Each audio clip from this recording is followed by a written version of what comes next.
اسلام کا قانون تجارت، اس تجارت کے اعتبار سے مسلمان جماعت میں 3 طرح کے گروہ پائے جاتے ہیں۔ ایک گروہ تو یہ ہے کہ جس نے تجارت کو ہی اصل قرار دے دیا اور رات دن اسی مشغلے میں مصروف ہے، وہی محنت کر رہا ہے، اور باقی سب چیزیں اس نے بھلا دی ہیں، نہ اللہ یاد ہے، نہ اللہ کا رسول یاد ہے، نہ انسانیت یاد ہے، اسی میں مصروف ہو گئے۔ دوسرا طبقہ، اس نے تجارت کو بالکل ہی چھوڑ دیا، توکل کے نام پر وہ گھر بیٹھ گئے، کام کاج چھوڑ دیا، ایسے واقعات، ایسی چیزیں، ایسے دلائل انہوں نے پیش کیے، اور اس طرح سے یہ 2 طبقے ایکسٹریم پر چلے گئے، یہ ایکسٹریمسٹ ہیں۔ ایک طبقہ ادھر اوپر چلا گیا ہے، دوسرا ادھر چلا گیا، اور ایک درمیانہ طبقہ ہے جس نے تجارت کو بھی اختیار کیا، اللہ اور اس کے رسول کے حقوق بھی قائم کیے اور فرائض بھی ادا کیے، باقی چیزوں کو بھی جوڑ کے رکھا، اس نے تمام چیزوں میں اعتدال پیدا کر لیا۔ یہ ہے اصل مسلمانی۔ قرآن حکیم سے جب ہم پوچھتے ہیں تجارت کے اعتبار سے کہ کیا تجارت غلط ہے، جب ہم قرآن پر نگاہ ڈالتے ہیں تو قرآن حکیم ہمیں رہنمائی دیتا ہے۔ قرآن نے سب سے پہلے یہ حکم بھیجا، وَجَعَلْنَا النَّهَارَ مَعَاشًا، کہ ہم نے دن بنایا ہے معاشا، تمہاری معاش کے لیے، کہ تم اس سے اپنی کمائی کرو، اپنی ضرورتیں پوری کرو، دن اس لیے بنایا، اور محنت اور مزدوری کرو۔ ہم قرآن سے پوچھتے ہیں کہ پہلی جو قومیں تھیں، یعنی یہود کو ہفتے کا دن دیا گیا، نصارہ کو اتوار کا دن دیا گیا، اور وہ اس دن میں پورے میں عبادت کرتے تھے، کام کاج نہیں کر سکتے تھے۔ مسلمان اس کو عظیم دن جمعے کا دیا گیا ہے، تو اب یہ جمعے کے دن کیا کام کرے گا؟ کیا یہ صرف عبادت کے لیے مختص ہے، یا یہ ساتھ کوئی اور تجارت بھی کر سکتا ہے؟ تو قرآن نے کہا اس سوال کے جواب میں، فَإِذَا قُضِيَتِ الصَّلَاةُ فَانْتَشِرُوا فِي الْأَرْضِ وَابْتَغُوا مِنْ فَضْلِ اللَّهِ، کہ جب تم جمعے کی نماز ادا کر چکو تو پھر فَانْتَشِرُوا فِي الْأَرْضِ، زمین میں پھیل جاؤ، وَابْتَغُوا مِنْ فَضْلِ اللَّهِ، اللہ کے فضل کو، اس کے رزق کو تلاش کرو۔ تو گویا جمعے کی نماز ادا کرنا، یعنی زوال کا ٹائم شروع ہوا سے لے کر جمعہ پڑھنے تک کا ٹائم تو اس کا پابند بنایا کہ اس میں تو نے اپنے کام کاج دیگر چیزیں چھوڑ دینی ہیں، جمعہ فرض ہے، یہ ادا کرنا ہے۔ لیکن جب جمعہ پڑھ چکا ہے، اب اسے حکم دیا کہ وَابْتَغُوا مِنْ فَضْلِ اللَّهِ، اللہ کے فضل کو تم تلاش کر کے آؤ۔ اسی طرح قرآن حکیم جو پہلے نازل ہونے والی صورتیں ہیں، اس میں سے سورہ المزمل ہے۔ اس سورہ مبارکہ میں قرآن حکیم نے یہ بات ارشاد فرمائی، وَآخَرُونَ يَضْرِبُونَ فِي الْأَرْضِ يَبْتَغُونَ مِنْ فَضْلِ اللَّهِ، ایک جماعت اور بھی ہے دوسری، وہ کیا کرتی ہے؟ وہ ملک میں چلتی پھرتی ہے، اور اس کے چلنے پھرنے کا مقصد کیا ہے؟ وہ یبتغون من فضل اللہ، اللہ کے فضل کو، رزق کو تلاش کرتی ہے، اور اس کے لیے وہ محنت اور جدوجہد کرتی ہے۔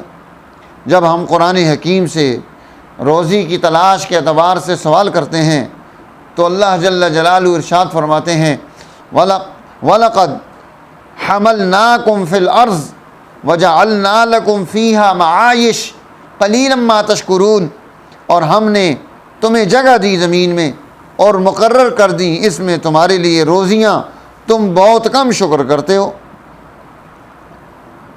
تو گویا اب اللہ جل جلالہ نے انسان کو زمین میں ٹھہرنے کی جگہ بھی دی اور اس کے رزق کا انتظام بھی کر دیا، تو اس کا مطلب ہے کہ تجارت کرنا، رزق تلاش کرنا یہ کوئی گناہ کی بات نہیں۔ اس لیے قرآن سے جب پوچھا گیا تو قرآن نے کہا لیس علیکم جناح ان تبتغوا فضلا من ربکم، تم پر کوئی گناہ نہیں ہے کہ تم اپنے رب کے فضل کو یعنی رزق کو تلاش کرتے ہو اور اس کے لیے تم کوشش کرتے ہو، جدوجہد کرتے ہو۔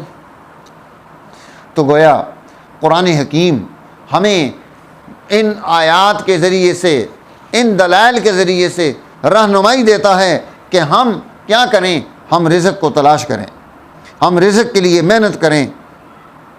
اللہ جل جلالہ نے دو نشانیاں بنائیں، فرمایا وجعلنا آیۃ النہار مبصرۃ، ہم نے دن کی نشانی بڑی واضح اور صاف بنائی ہے، کیوں؟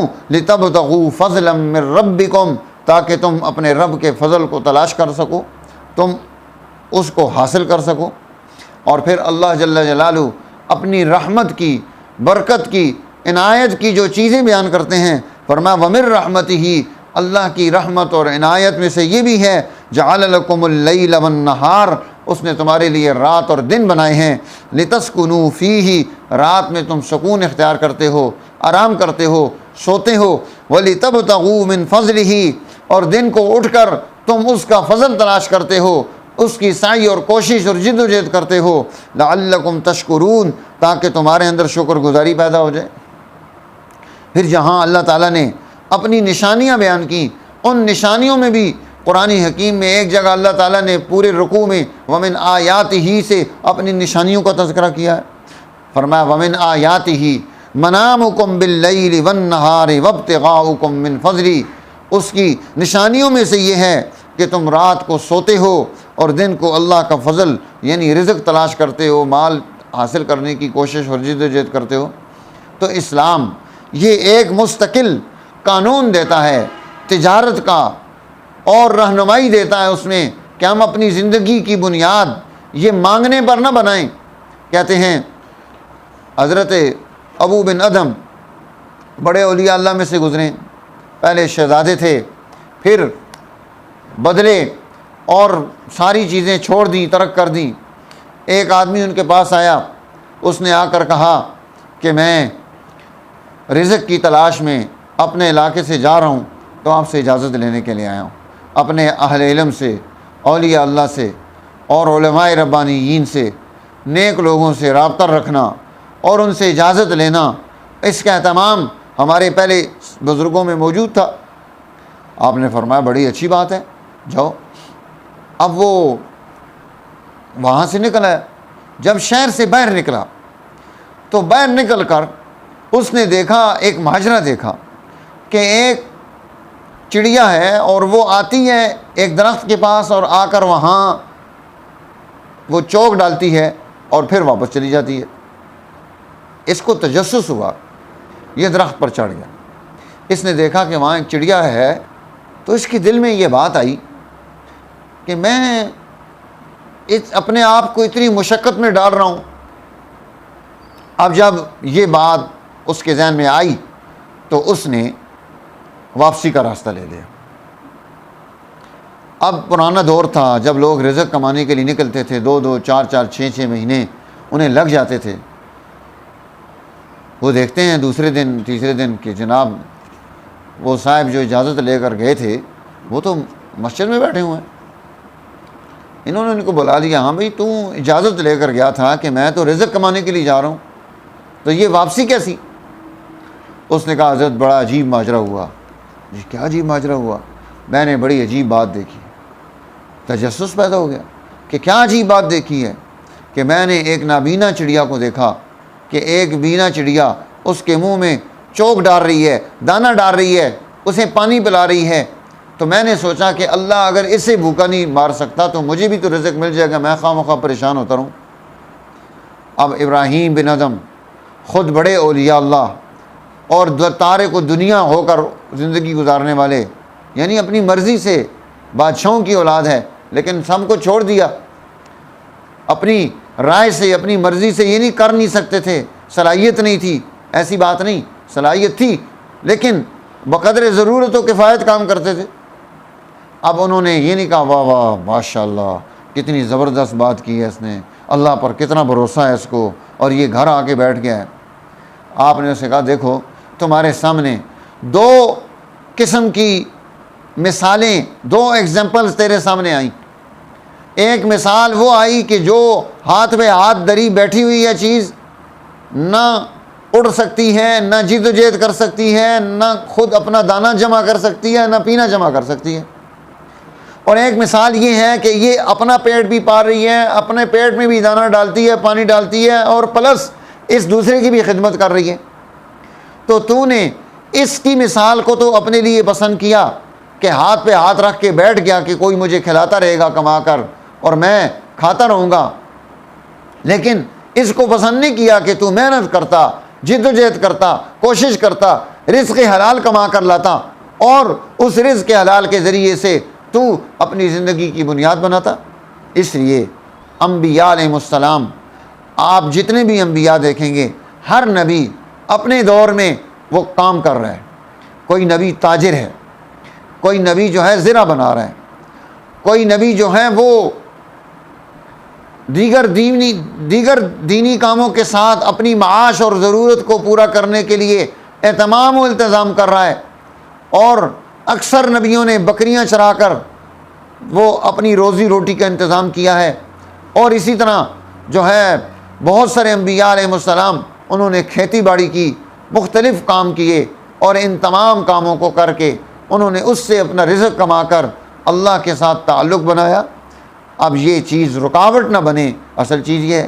تو اسلام تجارت کا حکم دیتا ہے، تاجر اور اس کی تجارت اور اس کی جد و جہد اور کوشش پر اور اس کی محنت پر دلائل موجود ہیں قرآن اور حدیث مبارکہ میں، رسول اللہ صلی اللہ علیہ وسلم کی سیرت طیبہ میں، اور تفصیلات موجود ہیں کہ کس طرح اللہ کے نبی صلی اللہ علیہ وسلم نے ترغیب دی۔ قرآن حکیم کی یہ ترغیبات آپ کے سامنے ہیں۔ آپ دیکھیں قرآن وہ بیان کرتا ہے وَمِنْ آیاتہ، اس کی نشانیوں میں سے یہ ہے وہ ہواؤں کو چلاتا ہے، مبشرات، وہ خوشخبریاں سنانے والی، لیذیقکم من رحمتہ، تاکہ تم اس کی رحمت کا ذائقہ چکھ سکو، وَلِتَجْرِيَ الْفُلْكَ بِأَمْرِهِ، اس کے حکم سے کشتیاں دریاؤں میں چل رہی ہیں، وَلِتَبْتَغُوا مِنْ فَضْلِهِ، کہ تم وہاں آگے جا کر سمندر سے اللہ کا فضل، اس کا رزق یہ تلاش کر کے لا رہے ہو، اور لا کر اپنی ضروریات کو پورا کر رہے ہو۔ سمندر سے مچھلی ملتی ہے، ہیرے جواہرات ملتے ہیں، اس کے اندر چیزیں ہیں جو اسے یہاں میسر آتی ہیں۔ تو گویا یہ اس کی نشانیاں یہ قرآن حکیم نے پیش کی ہیں۔ انشاءاللہ آئندہ اس میں علم حدیث میں بھی اس پر، اور اہل العلم نے جو اس پر کام کیا ہے، آپ کے سامنے جو ہے اس کی موضوعات لائے جائیں گے ترتیب کے ساتھ، تاکہ ہم اسلام کے ان اعلیٰ قوانین کو سمجھ کر اپنی معیشت کو درست کر کے اپنے آپ کو محتاج نہ بنائیں، بلکہ ہم محنت کر کے، جد و جہد کر کے، کوشش کر کے کھائیں، کمائیں، جد اور اپنی ضروریات پوری کریں۔ اللہ جل جلالہ مجھے اور آپ کو ان نیکی کے ان کاموں کو، جہاں ہم نماز پڑھتے ہیں، روزہ رکھتے ہیں، وہیں معاش کو تلاش کرنا بھی نیکی ہے، اس کو بھی قائم کرنے کی توفیق نصیب فرمائے۔ وآخر دعوانا الحمدللہ رب العالمین۔ شکریہ۔